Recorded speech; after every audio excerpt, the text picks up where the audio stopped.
the start has been delayed and they're pushing for that start at 2 o'clock this afternoon.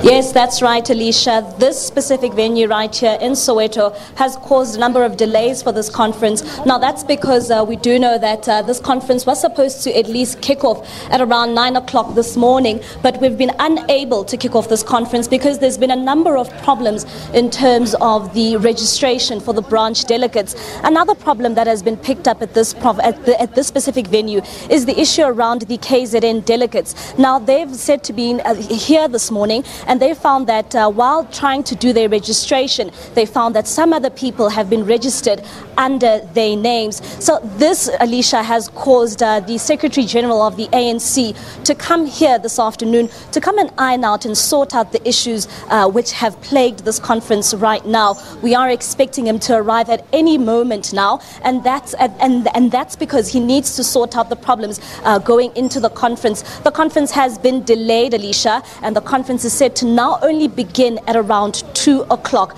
this afternoon. All right, and Mbali, I mean, have you had any chance to speak to some of the delegates that are affected by those court rulings and also that SG announcement that they will not be able to vote and that they're just going to be bystanders essentially at this particular conference? What are you feeling? What are you getting from them on the ground? Are they privy? Are they party to this? Are they agreeing to just be on standby where they're supposed to have been voting today?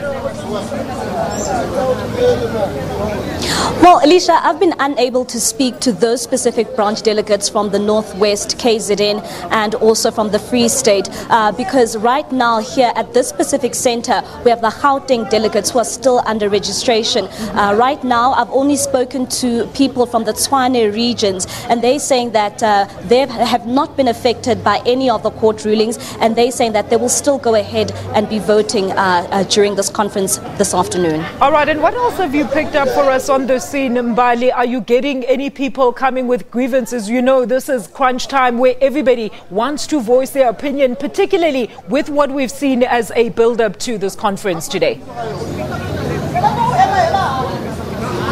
Most definitely. Most of the people here, Alicia, who I've spoken to, and mostly who are not in the affected branches, they're saying that they're optimistic. They're saying that they will be going into this conference with a clear head. They're saying that they still want to push ahead with the calls for unity. We do know that this has been called on by a number of the ANC NEC members, and they're saying that they are very optimistic about this conference, and they're saying that they will go ahead and also go in with a clear head. All right, and are you currently witnessing a unified front? Everybody wants to do this for the good of the people of South Africa, not just for the ruling party, Mbali. Well, Alicia, I mean, I've spent most of the morning at the Nasrec Center, and I've seen some of the NEC members, and some of them are a bit skeptical as to what is going on right now. They are also questioning the whole time factor as well.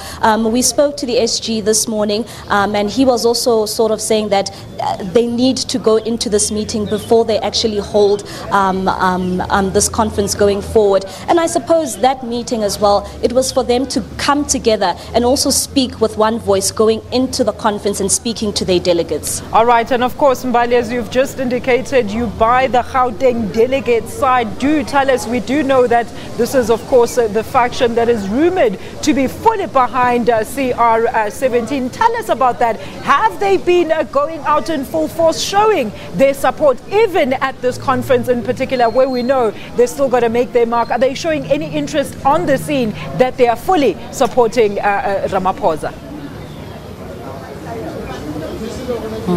Well, we spoke to the chairperson of the Gauteng region much earlier on in the morning, and I mean, with the Gauteng region, they've been actually in unison. I mean, there have been no problems in terms of the different factions as to the CR17 camp and the NDZ camp, and they've been calling on for the Deputy President Cyril Ramaphosa to come in and they've sort of been backing him ever since throughout this campaigning season.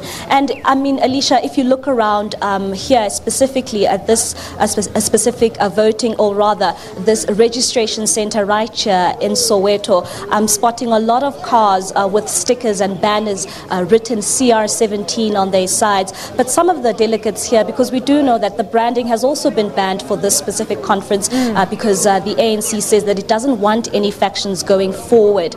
So most of the people who are here at this specific center have just been wearing ANC regalia, just plain with no names or with no faces. But some people are trying to creep in the NDZ or the CR17. But mostly from my side, I've only been able to spot cars with the CR17 banner on them. All right, and of course, Mbali, the results there, we understand that there's been a new proposed voting process for the top leadership, namely, of course, the Deputy President and the Deputy SG. Do talk to us about that. Have you heard any updates as to how these votes are actually going to commence? Because what we understand right now is that these two deputizing votes are going to be cast on Saturday with the results to be announced on Sunday. What are you getting on the ground that side?